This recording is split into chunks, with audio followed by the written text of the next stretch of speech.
जय हिंद। देखिए, एक बरमूडा ट्रायंगल है जो जहाजों को, हवाई जहाजों को निगल लेता है। यहाँ कोई जहाज वगैरह भी जाती है तो निगल लेगा। ये अटलांटिक महासागर में है, इसे अंध महासागर कहते हैं। और अमेरिका के पास यहाँ जो क्यूबा है, इस एरिया में एक ट्रेंगुलर शेप में बड़ा लंबा एरिया, लगभग 3 लाख किलोमीटर स्क्वायर का एरिया, बहुत बड़ा एरिया है ये। इसको हम थोड़ा सा वहां पे जूम करके समझते हैं। देखिए, ये एरिया जो है, ये 3 बड़े बड़े एरिया उसको मिला के बनाया जाता है। वर्ल्ड मैप में देखेंगे तो ये ट्रायंगल यहाँ आएगा।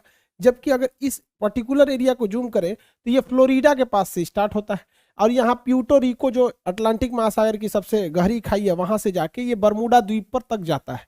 ये एरिया है यहाँ पर, जिसे यहाँ तक दर्शाया गया है। ये लगभग 3 से 4 लाख के एरिया, कहीं कभी कभी ये बड़ा हो जाता है। इसका एक्यूरेट कोई मार्किंग नहीं है कि जो आदमी पूरा एरिया को बता सके।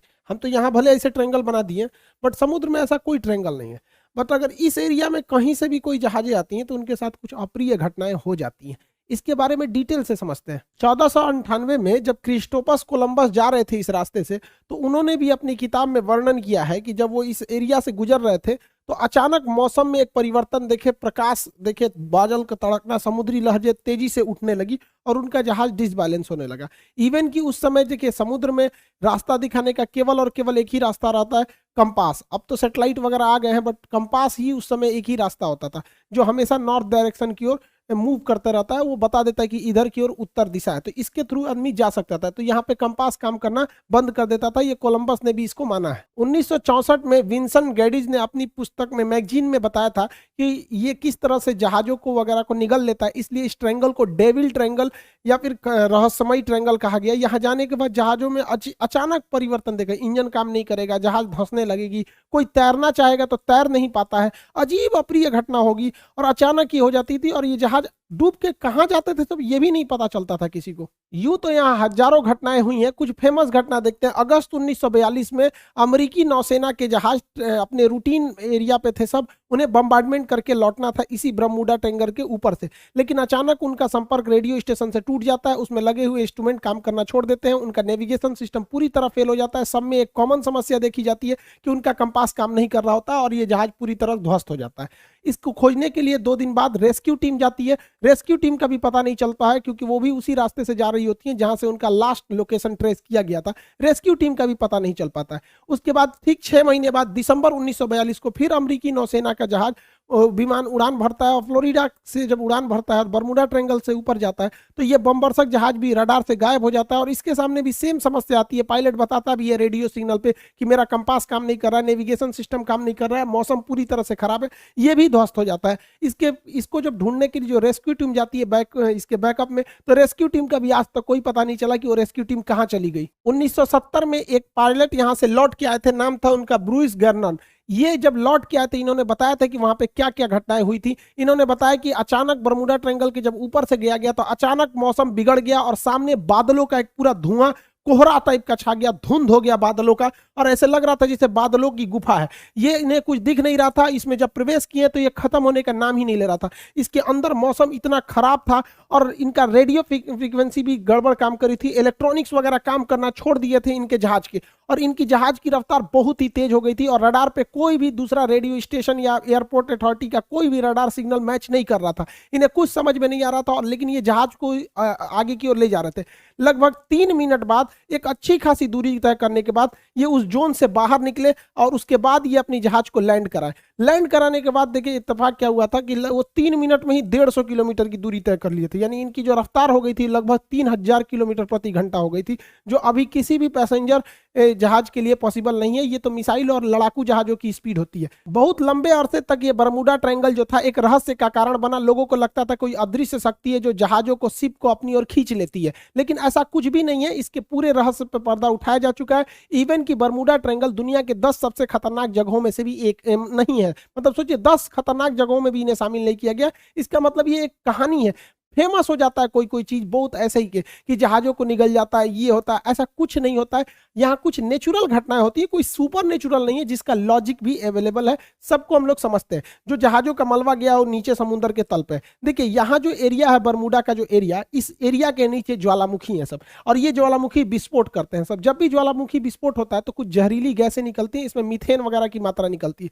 मीथेन गैस वगैरह जब पानी से मिलता है तो उसकी डेंसिटी को एकदम घटा देता है। जब डेंसिटी, समुद्र की डेंसिटी घट जाती है तो जहाजों को डिजाइन किया गया रहता है समुद्र की डेंसिटी के हिसाब से, उसके घनत्व के हिसाब से, ताकि वो ऊपर तैर सके।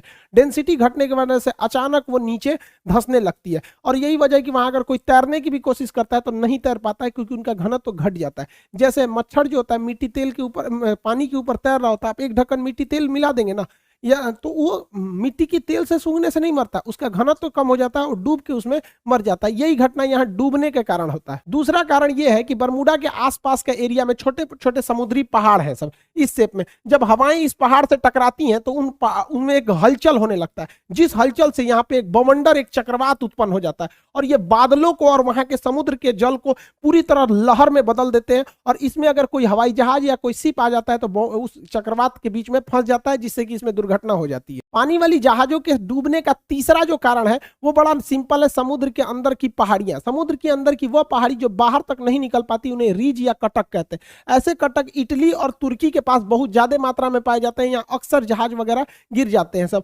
नीचे का पेंदी टकरा जाता है। जैसे देखिए ये समुद्र का लेवल है, तो यहाँ पे जहाज चल रही है तो उसको ये नहीं पता है कि नीचे मेरे समुद्र ही है कि नहीं, और नीचे से कुछ पहाड़ी अगर ऊपर आती है तो इसके पेंदी से टकरा जाती है। ऐसी घटना इटली और तुर्की के पास बहुत ज्यादा देखने को मिलती है।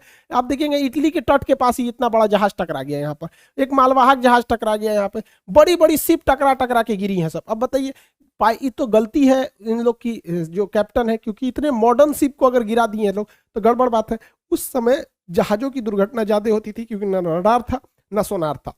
आज के वक्त में पूरी बेहतरीन ढंग से रडार है, सोनार है। आज आराम से बरमूडा ट्रायंगल के ऊपर से जहाजें भी पार हो जाती हैं और शिप भी पार हो जाता है, क्योंकि उनको सोनार उन्हें बता देता है नीचे चट्टान वगैरह नहीं है। लेकिन पहले ये घटनाएं नॉर्मल थी ऐसे हो जाना। हवाई जहाज की दुर्घटना के पीछे सबसे बड़ा जो कारण है वो हेक्सागोनल क्लाउड का है। हेक्सागोनल 6 मतलब फलकों वाला एक क्लाउड होता है, बादल होता है, जिसे सबसे पहले सैटर्न ग्रह के ऊपर देखा गया था। ये बादल जो होते हैं, आप देखिए ये 6 सतह वाले बादल होते हैं, इस तरह से हेक्सागोनल शेप में ये बादल पाए जाते हैं। यहाँ ना दिखने में छोटा लग रहा है, ये सैटेलाइट से फोटो लिया गया, जबकि इसका एरिया देखेंगे तो 50 किलोमीटर स्क्वायर का एरिया होता है। सोचिए लगभग एक जिला बराबर इसका इतना बड़ा एरिया होता है, उतने बड़े में ये बादल होते हैं। और इस बादल के अंदर हवाएं इतनी बवंडर के रूप में चलती हैं, जिनका स्पीड 250 किलोमीटर प्रति घंटा होता है। यानी इसके अंदर हवाएं इतनी तेज होती हैं कि अगर कोई जहाज इसमें प्रवेश कर जाता है तो जहाज को वो तोड़ सकते हैं। तो हेक्सागोनल क्लाउड के वजह से यहाँ पे जहाजों की दुर्घटना होती है, अगर इस हेक्सागोनल क्लाउड में फंस गया तब। और ये भी देखिए फंसता भी अगर विपरीत दिशा में फंसेगा तो तोड़ देगा उसको, और नहीं तो अगर सेम इधर ही हवाएं चल रही हैं उसी में जहाज भी फंसेगा तो जहाज की स्पीड को बहुत तेज बढ़ा देता है। यही वजह है कि जब वहां से कई जहाजें गुजरी हैं तो उनका स्पीड अचानक बहुत तेज बढ़ गया है। तो इसमें कोई दैवीय या भूत प्रेत वाली घटना या फिर कोई ऐसी चीजें नहीं है जिसका कोई पता नहीं लगेगा, नॉर्मल चीजें। अब ऐसी घटनाएं नहीं होती हैं, लेकिन ये पुरानी कहानियां, इस पे इतनी मूवी बना दी गई है, करोड़ों रुपए लोग कमा लिए इसके लिए। कहानी चाहिए एक डायरेक्टर को, अच्छा खासा कहानी बन जाता है। तो ये आप समझिए साइंटिफिक कारण। अब ऐसा कुछ नहीं होता है। ये तो रहा भैया आपका बरमूडा ट्रायंगल का, जो इधर अटलांटिक महासागर के पास कैरेबियन सागर में। ऐसे ही ये घटना जापान के पास हो गई। यहाँ पर जापान के पास भी एक ट्रेंगुलर शेप में एरिया है, वहां 1980 में एक जहाज जा रहा था डर्बीशायर। ये इतना बड़ा जहाज था जो टाइटेनिक से 2 गुना था। यहाँ कई लाख टन इसमें आयरन ओर की मात्रा भरी हुई थी। अचानक ये डूब गया, इस एरिया में अचानक डूब गया। जापान की सरकारी टीम ने उसे रेस्क्यू टीम भेजा था पता लगाने के लिए, वो भी डूब गई। उसके बाद एक हवाई जहाज से रेस्क्यू टीम भेजा गया, वो भी डूब गया। जापान भी डर गया। बाद में पता चला कि भैया सेम चीजें हैं यहाँ और यहाँ दोनों में, तो इसे एशिया का बरमूडा ट्रायंगल कहा जाता था। हालांकि जापान ने इसका नाम दिया था ड्रैगन ट्रायंगल। जापान के जस्ट नीचे था ये, ड्रैगन ट्रायंगल नाम था इसका, बरमूडा ट्रायंगल। ऐसा ही एक ट्रायंगल भारत में भी पाया जाता है, उड़ीसा में। उड़ीसा का एक एयर स्ट्रिप है, अंग्रेजों ने बनाया था द्वितीय विश्व युद्ध के समय, जिसका नाम था अमाडा एयर स्ट्रिप। अमाडा एयर स्ट्रिप ये उड़ीसा में स्थित है। यहाँ पे लगभग 150 से 200 अमेरिकी जहाजें यहाँ से आपस में टकरा गई, कुछ गिर गई। और इत्तेफाक देखिए, जब भी इनके साथ घटना होती थी, ना कोई वेदर खराब था, ना ही कोई मतलब हेक्सागोनल क्लाउड थे, ना मौसम खराब, ना चक्रवात, ना हवाओं की स्पीड, एकदम नॉर्मल टाइम पे यहाँ जहाजें गिर गई। आपस में आमने सामने जहाजें टकरा जाती थी सब, इतना खराब काम करता था यहाँ पर। हालांकि द्वितीय विश्व युद्ध के समय अमेरिकी जहाजें यहीं पे यहाँ पे लैंड करती थी और जापान पे बम गिराने के लिए यहाँ से भी जाया करती थी। आपको भी पता होगा कि अंडमान निकोबार तक में जापान आ गया था। तो इतनी जहाजें अमेरिका की यहाँ से क्रैश की गई थी और उनका बहुत सारा हुआ था। हालांकि ये मिलिट्री का एरिया था, इसलिए इस फाइलों को बंद कर दिया गया, बहुत ज्यादा डिस्क्लोज नहीं किया गया। तो ये भारत का बरमूडा ट्रायंगल आप कह सकते हैं। तो ये तीनों जगह। अब इसके पीछे क्या लॉजिक है भैया, आपको बरमूडा का लॉजिक बता दिए, जो सेम लॉजिक ड्रैगन ट्रायंगल पे भी है, दोनों सेम है। यहाँ क्या है कि ये एरिया झारखंड से करीब है और झारखंड के जादूगोड़ा के पास यूरेनियम की खदान है। आपको पता है यूरेनियम एक बहुत ही रेडियो एक्टिव चीज होता है। ये इलेक्ट्रॉनिक सिस्टम वगैरह को अचानक अगर हाई रेडिएशन होगा या इत्यादि होगा तो इसका बड़ा इफेक्ट पड़ता है, जिससे कि इलेक्ट्रॉनिक सिस्टम काम नहीं करते थे, नेविगेशन खराब हो जाता था, दोनों जहाजों का नेविगेशन एक ही डायरेक्शन में दिखाने लगता था। इसी की वजह से इसलिए दो जहाजें आपस में आमने सामने यहाँ पर टकरा जाती थी अमार्डा एयर स्ट्रिप पर। हालांकि ये चीजें आप बहुत कम सुने होंगे क्योंकि ये मिलिट्री वाला जो एयरबेस होता है उसकी बहुत ही चीजों को टॉप सीक्रेट ही रखा जाता है। आप तीनों तरह के ट्रायंगल को देखिए, इत्तेफाक देखिए, ये वाला है बरमूडा ट्रायंगल और यहाँ पर है प्रशांत महासागर, अटलांटिक महासागर में, प्रशांत महासागर में है यहाँ पर ड्रैगन ट्रायंगल और भारत में है यहाँ पर आपका अमार्डा एयर स्ट्रिप। अगर आप इसको देखिएगा अक्षांश तो तीनों एक ही अक्षांश पे आएंगे सब। आपको देखिए तीनों एक ही लेटीट्यूड पे लगभग आ जाते हैं, तो ये एक इत्तेफाक कह सकते हैं। हालांकि सबके पीछे साइंटिफिक कारण है। अब ऐसी कोई घटनाएं नहीं होती हैं। जो भी कहता है कि यहाँ पे कोई सुपर नेचुरल पावर है, ये है सब मन गढ़ंत कहानी है ये सब। हालांकि अटलांटिक महासागर में एक और जगह है सारगैसो।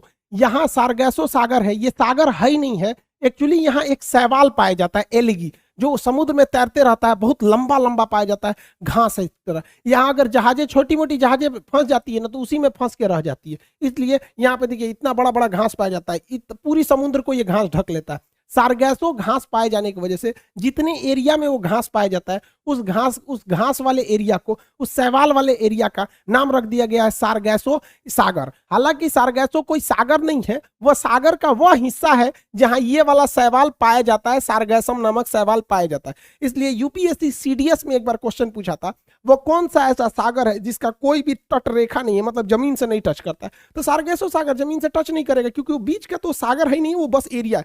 यहाँ जहाजों को, छोटी जहाजों को आने जाने के रोक लगाया गया क्योंकि उसकी पंखी वगैरह में ये सब घास वगैरह फंस जाते हैं सब। इसी सारगैसो सागर के पास ऊपर से ठंडी हवा जलधारा आती है जिसका नाम है लेब्राडोर की धारा। इस सारगैसो सागर को ठंड के दिन में पूरी तरह बर्फ के टुकड़ों में भर देती है। इसी सारगैसो सागर में अप्रैल 1912 को टकरा गया था टाइटैनिक जहाज और इसी सारगैसो सागर में लिब्राडोर द्वारा लाई गई ठंडी जलधारा के बर्फ से टकराने से टाइटैनिक जहाज डूब गया था। अगला क्वेश्चन पूछता है ब्लैक होल से। अंतरिक्ष का ब्लैक होल है, इसकी डेंसिटी सबसे ज्यादा होती है। इसकी डेंसिटी इतनी ज्यादा होती है कि इसके एक चम्मच मिट्टी का, अगर हम ब्लैक होल से एक चम्मच मिट्टी लाएंगे और उसका वजन करेंगे तो 10 हाथियों के बराबर होगा। सोचिए इतना भयानक ये डेंसिटी होता है, इतना घना होता है, ये प्रकाश को भी जाने नहीं देता है। तो क्वेश्चन भी पूछेगा कि ब्लैक होल प्रकाश को भी गुजरने नहीं देता है, क्यों? तो ऑप्शन नंबर बी पर आंसर होता है, अति उच्च घनत्व के कारण। और इसका एक उल्टा क्वेश्चन पूछता है, एक वह हाइपोथेसिस को क्या कहते हैं जिसमें यह मान लिया जाता है, यह कल्पना किया जाता है